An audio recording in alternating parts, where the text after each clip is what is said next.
The little mermaid 2023 को dislike या like कर दें तो फिल्म की शुरुआत में हमें एक बहुत बड़ा समंदर दिखाया जाता है। ऐसा समंदर जिसके अंदर भी एक दुनिया रहा करती थी, मरमेड्स, जल परियों की दुनिया। तो कहानी के शुरू में हम एक बहुत बड़े शिप को देखते हैं। उसमें बहुत से लोग थे जो समंदर से एंटीक्स यानी कि खास चीजें इकट्ठा करने आया करते थे और फिर उन्हें बेच दिया करते। इस शिप में एक प्रिंस भी था जिसका नाम एरिक होता है। उसे भी ऐसी खास चीजों को इकट्ठा करने का बहुत शौक था, इसलिए वो भी इन लोगों के साथ अक्सर बहरी जहाज के सफर पर आया करता था। आज के दिन मून फेस्टिवल था, एक चांद का त्योहार। कहा जाता था कि जल परियां आज रात पानी से बाहर आती हैं। अब इस शिप में जितने भी लोग थे वो सभी आज रात जल परियों को पकड़ना चाहते थे, पर एरिक बहुत ही नेक और अच्छा प्रिंस था। वो सबको ऐसा करने से मना करता है। एरिक के साथ हमेशा एक आदमी रहा करता था जो एरिक की मॉम क्वीन का बहुत खास आदमी था और एरिक का गार्डियन भी। वो एरिक को समझाता है, देखें प्रिंस, आपको ये सब कुछ छोड़ देना चाहिए। आप जानते नहीं इस बात को कि बाकी के शिप समंदर से बहुत ही खास सामान को लेकर जाते हैं, तो हम ऐसे छोटे मोटे सामान को क्यों लेकर जाएं? मगर एरिक को तो इन सब कामों से दूर रहना था। इसके बाद पानी की दुनिया को दिखाया जाता है। समंदर की गहराइयों में एक बहुत ही खूबसूरत दुनिया बसा करती थी, ऐसी दुनिया जो हम अपने ख्यालों में भी नहीं देख सकते। समंदर के अंदर एक किंग रहा करता था जिसको पानी का देवता भी कहा जाता था। उनकी 7 बेटियां थी जो कि जल परियां होती हैं। वो अपनी 6 बेटियों को अपने पास बुलाते हैं, मगर यहाँ पर उनकी 7वीं बेटी नहीं थी, यानी कि सबसे छोटी, जिसका नाम एरियल था। किंग यहाँ पर अपने एक क्रैब केकड़े को बुलाते हैं। वो था तो एक क्रैब, पर वो किंग की हर बात मानता था, इसलिए किंग अब उसे एरियल को ढूंढने के लिए भेज देते हैं। क्रैब एरियल को ढूंढने के लिए निकल गया था। हमें पता चलता है कि एरियल इंसानों की चीजों की बहुत ही शौकीन थी। अक्सर वो इंसानों की चीजों की तलाश में बहुत दूर निकल जाया करती थी। एरियल की एक दोस्त भी थी जो कि एक छोटी सी फिश मछली थी। वो अक्सर उसके साथ रहा करती थी। एरियल हमेशा समंदर में डूबे टूटे हुए शिप्स पर जाती और इंसानों की चीजों को देखा करती थी। जो उसे अच्छी लगती वो उसे अपने पास भी रख लेती थी। अब उसे समंदर में एक टूटा हुआ शिप नजर आता है जो बहुत दूर था। जब ये उस जगह पर जाने वाली थी तो फिश इसे रोकती है और ये कहती है, देखो दूर मत जाना, मैंने सुना है उधर बहुत बड़ी बड़ी शार्क्स रहती हैं। पर एरियल नहीं सुनती और शिप में चली गई थी जहाँ पर उसे इंसानों की और भी बहुत सी चीजें मिलती हैं। तभी वहाँ पर एक बहुत बड़ी शार्क आ जाती है। उसने एरियल पर हमला कर दिया था, मगर एरियल उसे जाल में फंसाकर वहाँ से बचकर निकल गई थी। उसका एक परिंदा दोस्त भी था। दरअसल उसे शिप से फोक कांटा मिला था, जिसे लेकर वो अपने परिंदे दोस्त के पास जाती है और उससे पूछती है कि इसे किस चीज के लिए इस्तेमाल किया जाता है। उसको भी इन बातों का पता तो नहीं था। वो एरियल से कह देता है कि इससे तो बाल बनाए जाते हैं। ये सुनकर एरियल भी उस कांटे से बाल बनाने लगी थी। तो अभी यहाँ पर क्रैब आ जाता है जो किंग का पैगाम लेकर आया था। वो बताता है कि क्या आप जानती है आज मून फेस्टिवल है, तो किंग आपको बुला रहे हैं। ये सुनकर एरियल जल्दी जल्दी तेजी से तैरकर किंग यानी कि अपने डैड की मीटिंग में पहुंच गई थी। यहाँ पर समंदर में हमें एक सी विच पानी की जादूगरनी दिखाई जाती है जिसके बहुत बड़े बड़े टेंटिकल्स थे, बिल्कुल ऑक्टोपस की तरह। उस विच ने एरियल पर नजर रखी हुई थी। अब खैर एरियल अपने डैड के पास आ जाती है जहाँ पर उसके डैड उससे बहुत नाराज थे। वो पूछते हैं कि तुम कहाँ पर थी। एरियल बताती है वो इंसानों की चीजों को देख रही थी। ये सुनकर किंग यानी कि उसके डैड को गुस्सा आ गया था। एरियल अपने डैड से कहती है, मुझे समझ नहीं आती आपको इंसान इतने बुरे क्यों लगते हैं, उनकी दुनिया बहुत प्यारी है, वो बहुत अच्छे लोग हैं। दरअसल एरियल की मॉम की मौत के जिम्मेदार इंसान ही थे, इसीलिए उसके डैड इंसानों से नफरत किया करते थे। अब किंग उससे कहते हैं कि आइंदा तुम इंसानों से जुड़ी चीजों के पास हरगिज नहीं जाओगी। ये सुनकर वो गुस्से में वहाँ से चली गई थी। किंग जानते थे कि एरियल उनकी बातों को नहीं मानेगी, इसीलिए वो क्रैब को एरियल के पीछे उसका ध्यान रखने के लिए भेज देते हैं। वो नाराज होकर अपने कमरे में आ गई थी जहाँ पर उसने इंसानों की बहुत सी चीजों को इकट्ठे किया हुआ था जो भी शिप डूबा करती थी या फिर उसके अंदर से चीजें आकर समंदर में गिर जाया करती थी। तो एरियल उन चीजों को यहाँ पर लाकर जमा किया करती, जिनमें किताबें, बटन्स, कॉइन्स, सिक्के, बहुत कुछ था। उसकी हमेशा से ख्वाहिश थी कि वो इंसानों की दुनिया में जाकर सड़कों पर घूमे। तभी उसे पानी के ऊपर से धमाकों की आवाजें आती हैं। एरियल जब ऊपर जाकर देखती है तो उसे बहुत बड़ा शिप दिखाई देता है जिसमें लोग आतिशबाजी कर रहे थे। ये शिप किसी और का नहीं बल्कि प्रिंस एरिक का था। एरियल को ये चीजें देखकर बहुत खुशी होती है। वो सोचती है कि इंसान के पास कितनी नई नई चीजें हैं। दरअसल एरिक और उसके दोस्त शिप में जश्न मना रहे थे। एरिक भी आम इंसान की तरह उनके साथ मजे कर रहा था। उसके साथ जो गार्डियन रहा करता था वो एरिक को समझाता है, देखिए आप प्रिंस हैं, ऐसे मत करें। पर एरिक को तो इन चीजों की परवाह ही नहीं थी। एरियल भी उनकी ये बातें सुनती है तो उसे एरिक की ऐसी सोच अच्छी लग रही थी कि वो कितना अच्छा इंसान है। तभी यहाँ पर एरिक और उसके साथियों को पता चलता है कि अचानक से मौसम खराब हो गया है, बारिश भी होने लगी थी और समंदर में भी बहुत तेज लहरें थी, इतनी तेज कि कि वो इनके शिप को भी डुबा सकती थी, इसीलिए सबके सब शिप से कूदने लगते हैं। वो छोटी कश्तियों में बैठकर यहाँ से अपनी जान बचाना चाहते थे। इनके शिप में आग भी लग गई थी। सभी शिप से निकल आए थे सिवाय एरिक की। जब वो छलांग लगाने लगता है तो उसको पता चला था कि उसका डॉग अभी भी शिप में ही था, इसीलिए वो अब अपने डॉग को बचाने चाहता है। तो समंदर की एक लहर इतनी तेजी से आई थी, उसके शिप के 2 टुकड़े हो गए थे और एरिक समंदर में डूब जाता है। एरियल भी वहाँ पर ये सब देख रही थी। एरिक डूबता पानी की गहराइयों में चला गया था। वहाँ पर एरियल अब उसकी जान बचाती है। वो उसे पानी से निकालकर बाहर ले आई थी। पहली बार उसने किसी इंसान को देखा था, उसे हाथ लगाया था। वो उसे बचाकर किनारे पर ले आती है। एरिक बेहोश था, वो उसे होश में लाने की कोशिश कर रही थी। यहाँ पर उसके जानवर दोस्त भी थे। वो सभी आपस में ये बातें करते हैं कि किंग को ये बात कोई नहीं बताएगा कि एरियल ने किसी इंसान की जान बचाई है। उधर एरियल एरिक को होश में लाने की कोशिश कर रही थी। वो गाना भी गाती है, मगर तभी महल से कुछ गार्ड्स आ जाते हैं जो एरिक की तलाश में आए थे। जब एरिक अपनी आंखें खोलता है तो गार्ड आकर उसे अपने साथ ले गए थे। उसने एरियल को नहीं देखा था, पर वो जानता था कि उसकी जान एक लड़की ने बचाई है। एरियल भी गार्ड को देखकर छुप गई थी। ये सब वो पानी की विच भी देख रही थी, जिसको हमने कहानी के शुरू में देखा था कि उसने एरियल पर नजर रखी हुई थी। उसका इस चीज के पीछे बहुत बड़ा मकसद था। अब हम एरियल को देखते हैं। जब से वो इंसान से मिली, यानी कि एरिक से, तब से और ज्यादा खोई खोई रहने लगी थी। अब तो वो इंसानों की दुनिया में जाना चाहती थी। हर रोज वो एरिक का इंतजार करती कि शायद वो कभी उसे ढूंढने पानी पर जरूर आएगा। दूसरी तरफ एरिक, जिसका इलाज चल रहा था, वो ठीक होकर अपनी मॉम के पास आता है, जो कि क्वीन थी। वो अपनी मॉम से पूछता है, क्या आप लोगों को वो लड़की मिली जिसने उस रात मेरी जान बचाई थी? उसकी मॉम कहती है, नहीं अभी तो नहीं, पर हाँ जल्दी हम उसे ढूंढ लेंगे। पर बेटे आपको भी आराम करना होगा। एरिक कहता है, नहीं मैं ठीक हूँ, मुझे बस जल्दी उस लड़की को ढूंढना है जिसने मेरी जान बचाई थी। मैं उसे देखना चाहता हूँ। एरिक को भी इस बात पर शक था कि शायद वो लड़की मरमेड, एक जल परी है जिसने उसकी जान बचाई थी। वो रोज समंदर के किनारे जाकर एरियल को ढूंढा करता था। वो शिप पर भी जाता है। उसे यकीन था कि अगर वो फिर से अपनी जान को खतरे में डालेगा तो वो जल परी उसे बचाने जरूर आएगी। उधर पानी में भी एरियल खोई खोई रहने लगी थी। उसकी बहनें समंदर में गिरी हुई शिप को हटा रही थी, जो कि एरिक का शिप था। एरियल यहाँ पर अपनी बहनों से कोई बात नहीं करती। अब उसके डैड को भी उस पर शक हो गया था कि एरियल को किसी इंसान से प्यार हो गया है। एरियल के डैड यानी कि किंग के बाद क्रैब से पूछते हैं। उसने भी सब सच बता दिया था कि हाँ एरियल ने एक इंसान की जान को बचाया था।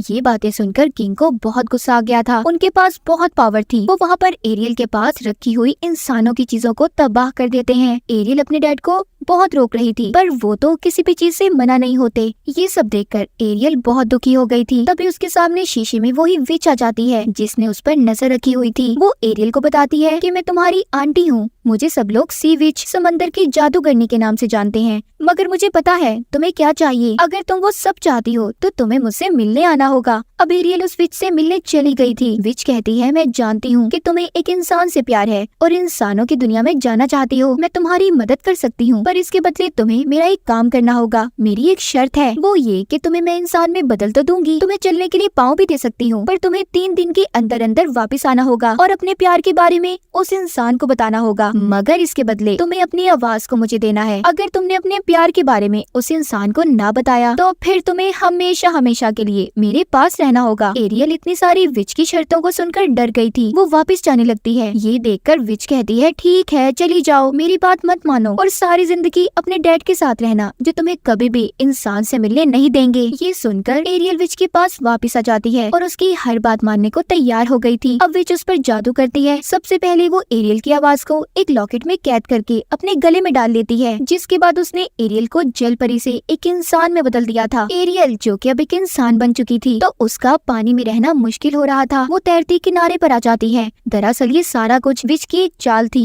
वो तो एरियल के डैड यानी कि किंग को हराकर समंदर की क्वीन बनना चाहती थी। वहाँ पर एक मछुआरा जब मछलियाँ पकड़ रहा था तो उसके जाल में एरियल आ जाती है। मछुआरा उसे देखकर काफी हैरान था। वो उससे कहता है, फिक्र नहीं करो, मैं तुम्हें अपनी क्वीन के पास ले जाऊंगा जो तुम्हारा अच्छे से ख्याल रखेंगी। एरियल जब अपने पाँव देखती है तो काफी खुश थी। उधर उसके पास उसके जानवर दोस्त भी आ जाते हैं। वो भी जान गए थे कि एरियल अब जल परी नहीं बल्कि एक आम इंसान बन चुकी है। अब खैर मछुआरा उसे अपनी क्वीन के पास ले आता है, जो कोई और नहीं बल्कि एरिक की मॉम थी, जहाँ पर एरियल का बहुत अच्छे से ख्याल रखा जाता है। उसको नहला धुलाकर कपड़े पहनाए जाते हैं। वो इंसानों की दुनिया में आकर बहुत खुश थी। उधर वो गाना भी गाती है, पर उस बेचारी की तो आवाज ही नहीं थी जिसका सौदा इसने विच के साथ किया था। जब वहाँ पर एरिक इससे मिलने आता है तो उसे देखकर काफी हैरान होती है, पर एरिक ने इसे नहीं पहचाना था। पहले तो एरिक को भी ये लग रहा था कि जो लड़की उसके महल में आई है उसी ने उसकी जान को बचाया है। पर जब एरिक एरियल को देखता है तो कहता है अच्छा हुआ तुम्हारी जान बच गई, तुम आराम से हमारे महल में रह सकती हो। बेचारी एरियल उसे ये भी नहीं बता पाती कि उसकी जान किसी और ने नहीं बल्कि इसी ने बचाई थी। जब एरिक वहाँ से चला जाता है तो उसके पास उधर क्रैब आ गया था जो उससे कहता है कि तुम्हें 3 दिन के अंदर अंदर अपने प्यार को सब बताना होगा वरना विच तुम्हें हमेशा हमेशा के लिए अपने पास रख लेगी। इतना सुनकर एरियल वहाँ से चली जाती है। अब जब वो इंसानों की दुनिया में आ गई थी तो उसे बहुत कुछ देखना था।